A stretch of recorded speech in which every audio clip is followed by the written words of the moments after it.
Kerajaan Yehuda yang begitu besar, begitu megah, termasyur, begitu kuat, pada akhirnya semuanya berubah menjadi kehancuran dan kengerian. Bahkan sisa-sisa dari kegagahan mereka pada waktu itu tidak tersisa sedikit pun. Semuanya tinggal puing-puing belaka. Mengapa ini bisa terjadi?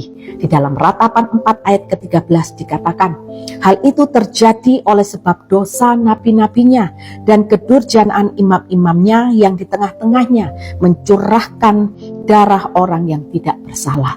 Rupanya imam dan nabi-nabi dari kerajaan Yehuda, mereka adalah orang-orang utusan Tuhan yang tidak takut akan Tuhan. Mereka tidak memberitakan kebenaran.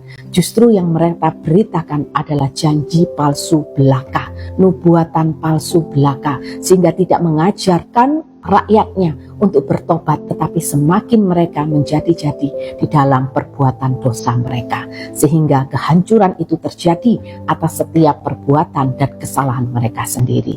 Saudara, dari sini kita bisa melihat bagaimana kehidupan seorang pemimpin itu akan mempengaruhi kehidupan kita.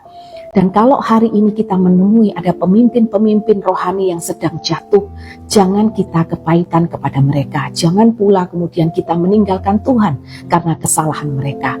Itu semua adalah keputusan dan kesalahan pribadi mereka sebagai orang percaya, tetapi bukanlah kesalahan Tuhan. Hari ini kita harus bijak menyikapi bagaimana kejatuhan-kejatuhan pemimpin rohani yang saat ini sedang banyak sekali jatuh dalam dosa. Jangan kita menghakimi mereka, tetapi biarlah kita tetap punya kerinduan agar mereka bertobat dan mereka boleh bangkit kembali kepada jalan kebenaran. Hal yang bisa kita lakukan adalah kita mendoakan mereka. Kita tidak perlu marah, tidak perlu kepahitan kepada mereka. Dan juga biarkan itu menjadi pembelajaran bagi kita agar kita berhikmat di dalam memilih siapa yang akan kita jadikan teladan dalam kehidupan kita. Pilihlah seorang pemimpin yang takut akan Tuhan. Kita tidak perlu mencari pemimpin yang terkenal, karena orang terkenal belum tentu dia dewasa rohani. Tetapi pilihlah orang yang punya hati yang mengasihi Tuhan, orang yang rendah hati, orang yang kehidupannya bersahaja, orang yang benar-benar meneladani kehidupan Yesus di dalam kehidupannya.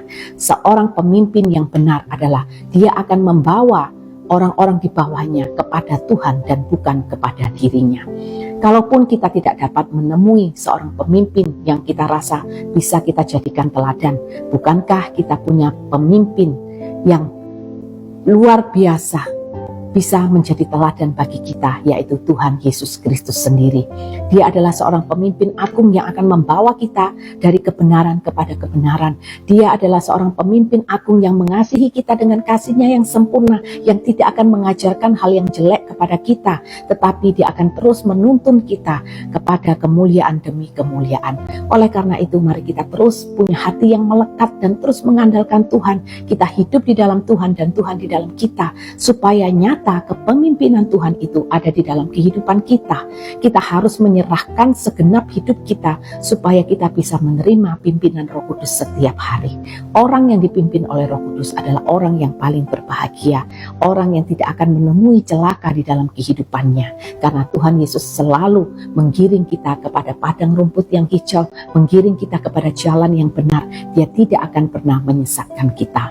Hari ini mari kita bersyukur kita punya pemimpin agung yang akan selalu bersama dengan kita. Sesulit apapun kehidupan kita, kalau kehidupan kita dipimpin oleh Tuhan Yesus sendiri, maka kehidupan kita pasti akan baik-baik saja. Dan bukan hanya di muka bumi ini, tetapi Tuhan Yesus akan selalu memimpin kita sampai kita semua masuk di dalam kerajaan surga satu hari kelak.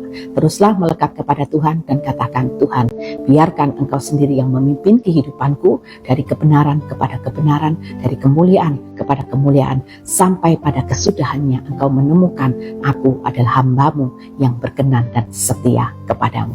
Tuhan Yesus memberkati.